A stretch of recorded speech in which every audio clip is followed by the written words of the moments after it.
बिस्मिल्लाहिर्रहमानिर्रहीम अस्सलामु अलैकुम वरहमतुल्लाहि वबरकातुहू। की हाल चाल है जी? ठीक ठाक हो? उम्मीद है अल्लाह ताला दे हुक्म दे नाल इंशाअल्लाह तुसी सारे ठीक ठाक होवोगे। अल्लाह ताला सब ते रहमत फरमाए। अल्लाह ताला सब नूं अपने हिफ्ज़ ईमान दे विच रखे। अज दे व्लॉग दे विच मैं तुहानूं एक बहुत ही दिल खराश वाकया जिहड़ा मुल्तान दे विच पेश आया और उस बंदे नूं कैमिकल दे ड्रम दे विच पा के दे उतों ढक्कण बंद कर दिता और फिर अग ला दी गई ते फिर उन्होंने इस तरह भुनिया जिस तरह गोश्त नूं घर भुनिया जाता। ते उहदी की वजह सी कि इस तरह दर्दनाक अजाब दे नाल उस बंदे नूं मारिया गया और उसकी मुकम्मल तफसीलात अज दी इस वीडियो दे विच मैं तुहानूं दसांगा। लो जी, जे चैनल ते नवे हैं तो चैनल नूं सबसक्राइब लाइक और शेयर जरूर कर देना। तुहाडीआं मुहब्बतां दा बड़ा शुक्रिया और नाल नाल घंटी के बटन नूं जरूर दब देना ताकि जदों भी नवी वीडियो अपलोड होवे उहदा नोटिफिकेशन तुहाडे तक पहुँच सके। इस तरह तुसीं मेरी वीडियो नूं दोबारा वेख सकते हो। बड़ी मेहरबानी। ये वाकया मुल्तान दा आ कि एक सैफ माशूक लड़का जिहदी शादी हुई हुंदी आ, उहदे 4 बच्चे ने ते उहदी मुजफ्फरगढ़ रोड ते एक दुकान है ते और दुकान भी ठीक ठाक उहदी चलदी आ। कारोबार यानी उहदा अच्छा आ, यानी वैल्डिंग दा भी रखे आ, सारा कुछ यानी कंटेनर वगैरह भी ठीक करदा, पेंचर भी लांदा, यानी उहदी अच्छी वर्कशॉप, अच्छा कारोबार आ। उहदा रोज़ दा मामूल सी कि सुबह आंदा सी, शाम नूं घर चले जांदा सी ते जिस वेले घर जांदा सी बच्चों दे विच हसी खुशी अपना टाइम गुजारदा सी। लेकिन एक दिन ऐसा होया कि वह घर वापस ना गया। उहदी बीवी जिहड़ी आ फोन करदी आ अपने शौहर दे मोबाइल दे उत्ते कि तुसीं कित्थे हो, ते अगों मोबाइल जिहड़ा वो बंद हुंदा ते वो बड़ी परेशान हो जाती है। लेकिन फिर भी एडी भी परेशान नहीं हुंदी क्योंकि उन्होंने पता अगे भी जदों किते काम लेट खत्म हुंदा वो घर नहीं आते। उन्हें कहा चलो सुबह आ जाएगा। सुबह फिर उठती है, फिर फोन करती है कि वह फोन जिहड़ा आ मोबाइल उहदा एक दोस्त चुकदा आ। वो कहंदा हाँ जी। उन्हें कहा जी कित्थे ने सैफ माशूक? उन्हें कहा जी असीं लाहौर आए हुए हैं एक कारोबार की डील के सिलसिले दे विच। जो ही असीं इत्थों वेले हुंदे आ ते फिर तेरी असीं उहदे नाल गल कराने आ, हजे असीं बिजी हाँ। उस चुप कर गई। उन्हें कहा ठीक है।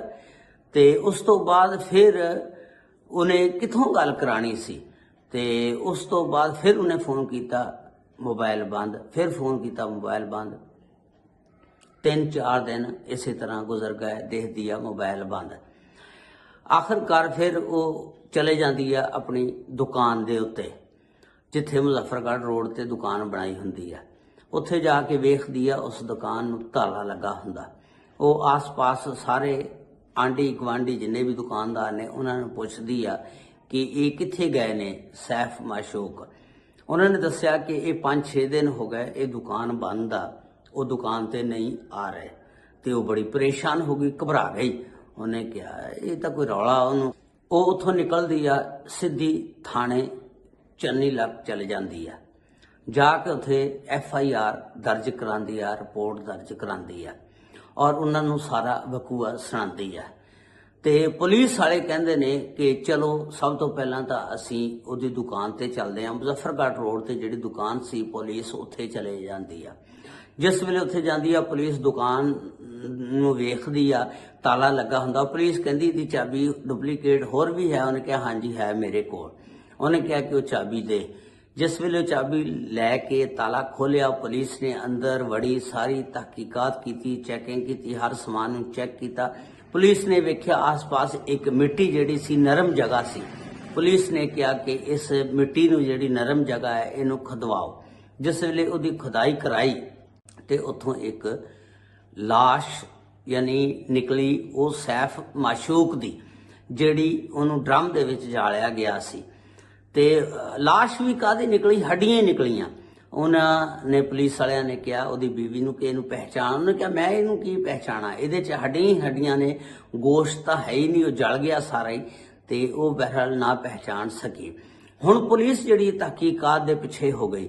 पुलिस ने कहा कि हुण इहदी तहकीकात शुरू करते हैं, क्योंकि DNA टैसट हुण हड्डियां तो नहीं पछाणिया जाना सी, वो DNA टैसट होना सी, बड़ियां रिपोर्टां होणियां सी, ते फिर 3 महीने बाद जाके वो रिपोर्ट आनी सी, फिर पता लगना सी। लेकिन पुलिस ने तहकीकात अपने तौर पर शुरू कर दित्तियां।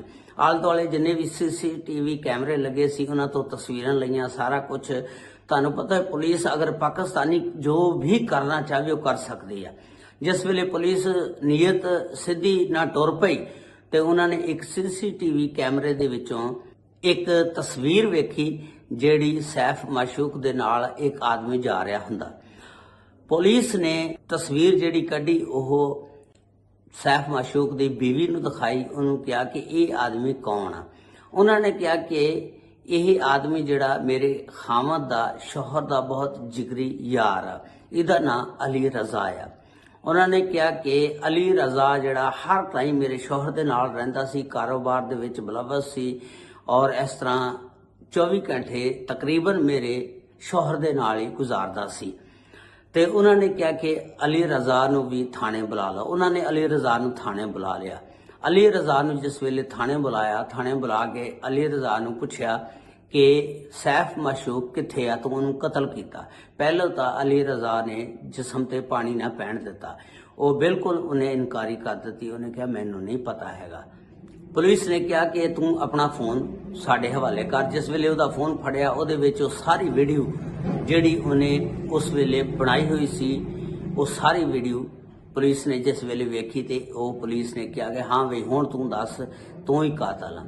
उन्हें फिर वो सारी गल दसी कि मैं माशूक नूं उत्थों पकड़िया, पकड़ के असीं उहनूं कैमीकल दे ड्रम दे विच बंद कीता, बंद करके उत्तों अग ला दी।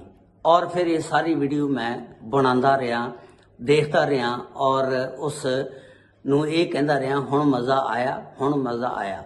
ये वाकया इस वजह ना पेश आया कि एक बहुत ही खूबसूरत नौजवान लड़की सी। पहला वो लड़की जिहड़ी सी अली रजा दे नाल सैट सी।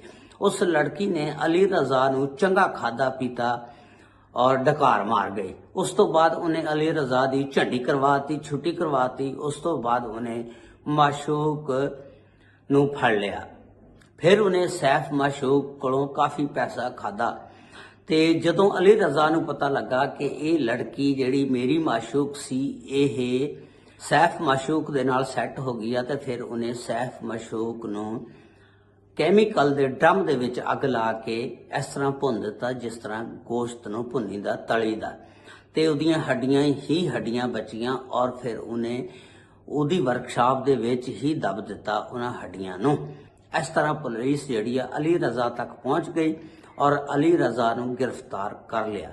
हुण उहदे उत्ते परचा होएगा, उहदे उत्ते तफ्तीश होएगी, उहदे उत्ते दफा लगणगीਆਂ ਕਿਹੜੀਆਂ ते उम्मीद आ इस केस का मंतकी इंजाम जिहड़ा सही होएगा और उस बंदे नूं सज़ा होएगी अली रजा नूं। अल्लाह ताला सब ते रहमत फरमाए। अल्लाह ताला सब नूं अपने हिफ्ज़ो ईमान दे विच रखे। साडियां जिहड़ियां मावां भैणां लड़कियां उन्हां नूं भी चाहीदा इस तरह के काम ना करन जिहदे विच बंदियां दा कतल हो जाए, बल्कि लड़कियां नूं इस तरह के काम दे विच इनवॉल्व ही नहीं होना चाहिए, बल्कि माँ बाप नूं भी चाहिए अपनियां बच्चियां ते नज़र रखन। अल्लाह ताला सब ते रहमत फरमाए। अस्सलामु अलैकुम व रहमतुल्लाहि व बरकातुहू।